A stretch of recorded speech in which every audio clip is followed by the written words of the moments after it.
Hello, this is Saturday, April 10, the day before Easter Sunday.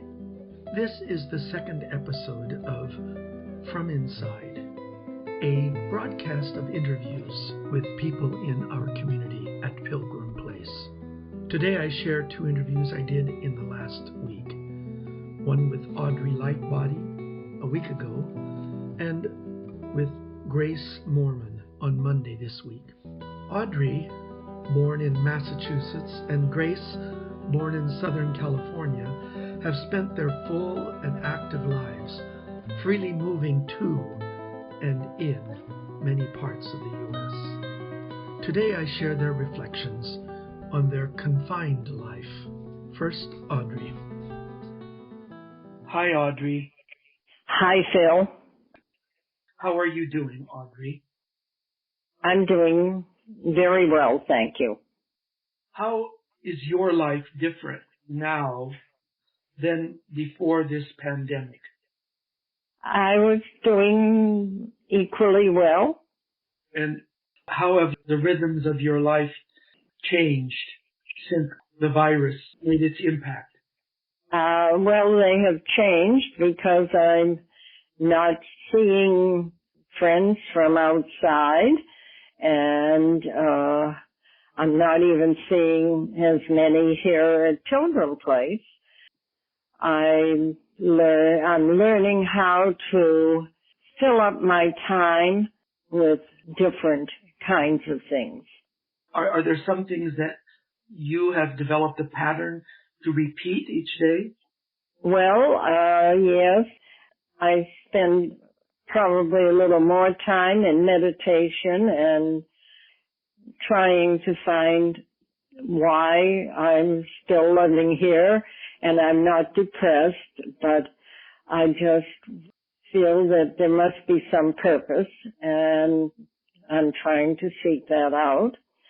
Also, I read a lot of emails, and we get a lot from all kinds of people here at Pilgrim Place, to say nothing about outside ones.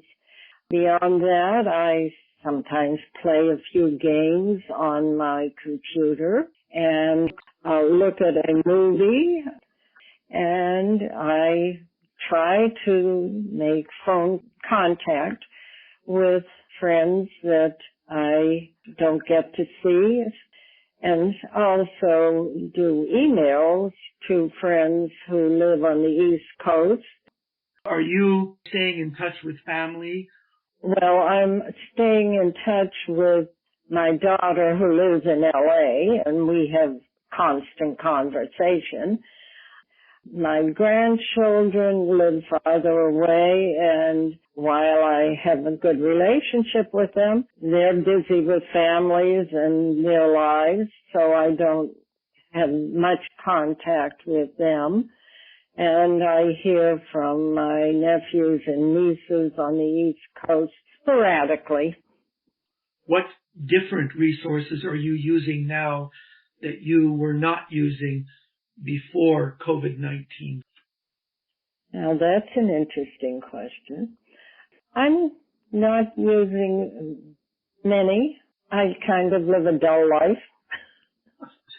Well, you said computer games. Tell us, what games are you playing on the computer? Solitaire and word games, and there are about 3 different ones in that collection. And then I also do some math kind of ones. Good. What is the most difficult part of COVID-19? I guess the losing contact, personal contact with people, seeing them, having a chance to do things with them. I think that's it. Good, good. Apart from the devastation that has resulted and will continue to make its impact, have you seen anything positive that has come out of this new way we're living? I guess I haven't given it much thought. I kind of live day by day and hope that things will get better, and maybe because of it, our country can come to some new ways of dealing with all of the social issues that will have developed because of this. Audrey, what words of encouragement do you have for others? I am trusting that out of this we may find a way as a country to look at the social issues that are a part of that and recognize that God's hand is at work even in this, and that we may be willing ambassadors to help that plan along. Excellent. Thank you, Audrey. I shall be fascinated to see all of this when you finish. You say you sit at your computer, and one of these days, when you click on an email, you'll be able to hear yourself. Thank you very much, Audrey. You're welcome. Bye. And blessings to you. Thank you. Bye. In the future, this interlude might include a commercial from a sponsor. If you would like to sponsor this program, wait, Joy is listening to me. She's saying I can't do that. Okay. Well, for now, let's just continue with my interview with Grace.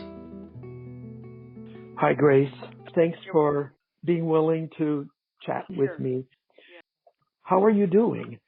We're pretty well. You know, we're in Pitzer, and we feel a little bit more isolated, possibly, than independent people. It's been an adjustment. We've lived here a year now, and it pretty much feels like home now, I will say. We don't have worries about care or getting ill and nobody knows or whatever. We've adjusted our meals. We first were having lunch and supper here with breakfast in our apartment. Now we've switched to breakfast here and lunch and fixing cereal or whatever for our supper. Could you tell me on the lunches, when you eat publicly like that, are you separated? Yeah, they've spread us out. The room, I forget what the capacity is. Anyway, when we reach that capacity, they ask people to go and eat in their apartments. They pick up their lunch. You can either stay and eat if there's a table available, or if there aren't any tables available, you go back to your apartment. And there are about 2 people to a smallish table and 3 people to a larger table. You're spread out, and you do get a chance to talk to that person. Oh, yeah. And we don't have to wear masks. They haven't insisted that we wear masks here inside Pitzer. The staff does. It's been hard for me to, I did make frequent walks to the post office that gave me a chance to walk and get some exercise. And now it's really, I shouldn't do that. Plus, of course, the other things like the drugstore and the grocery store, which we haven't worked out completely. Bill's been trying some of these online delivery things. First time he tried, didn't work. It never came, and they finally said it won't come. So anyway, we're not panicking or anything. Good. What resources are you using?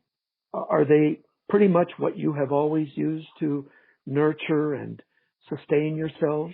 Or are there new things? I think we have some new things. We were race walkers before, and we've had to give that up for various physical diminishments. And even Bill was going to our little exercise center every morning, and now he's had to give that up. So he's doing his exercises in the hall, which is good. I mean, he can walk up and down. It's a very good long stretch, and he can use the railing for doing his stretches. I was mainly counting on walking in the neighborhood, and so I have to adjust to that. I haven't completely. Before all this, I was going to the Pilgrim Pacers at Pomona College Track twice a week and getting a ride from one of the folks, and now I've had to give that up. So, I'm probably not getting quite enough exercise myself. It is good that you're focused on your exercise regimen and not just sitting in chairs. And then with this, first with the impeachment, now with the coronavirus, the television can get a little addictive, and also depressing. So we've cut back on watching it because it depresses us. Yeah. So. How are you maintaining contact with family and friends? Well, we telephone basically and emails. We have, luckily, our daughter-in-law is quite savvy with technology, and she set up a Zoom, what would you call it, a Zoom meeting for us. Yeah. We've done that a couple times now. That's been a lot of fun. Good. So we have 3 children and their spouses, and then Bill's sister and her husband. So all of us 5 couples can talk back and forth, and that was a lot of fun. We did that. We've done that a couple of times, and we're going to, I think, continue that. Good. Have you improved on your technology awareness? And no. Okay. I resist. We do have smartphones, so that we were urged to get them, so that when we gave up our car, so that we could get call Lyft for rides, which we've done, mainly for medical appointments, and so that's why we got the smartphone. But I refuse. I refuse to be one of these people who walks around with their face in their smartphone all the time, and I'm a holdout. Yeah. Are you reading more or less, and what are you reading? I was for a while, and now lately I took up a knitting project. I was going to knit during the Dodger games. I had it all set up, and now no Dodger games. Oh, boy. But I'm still knitting some things for festival. Who knows if we'll even have one, but someday we'll probably be selling them. I hope so. Yes. One of my little hobbies lately has been to cut out cartoons out of the newspaper right here. And I want to tell you when I found it yesterday. It's a little, it's set up like a coupon with the little scissors on the margin, and it says, "Book your staycation land getaway today. Free roll of souvenir toilet paper when you book. Stocks limited." That just, it just kind of sums it up, doesn't it? It does, yes. Good. One final question. Yes, sure. Any words of encouragement to other folks who are confined? Wow, we sure need those. I think sense of humor, keeping it up is so important. If you can find some humor in some of our restrictions and, things like the toilet paper, whatever, go with that. I never really read the comics much until this. I think meditation is helpful. Bill meditates a great deal, and I've never been much of a meditator. I always just go to sleep and feel like I've wasted time. But I do think for people who are more skilled in that, that's a very good resource. Well, I will say that out of this conversation comes the comics. I think others will grab onto that. I know I will. Yeah. And, now and then there's a good one. Yeah. Well, maybe that's what we'll start doing, sharing the good comics that we read. The good comics, right. Thank you so much. Thank you, Phil. I feel very honored that you would do this. Thank you, Grace. Thank you Thank for you calling. very much. Right. Bye-bye. Bye.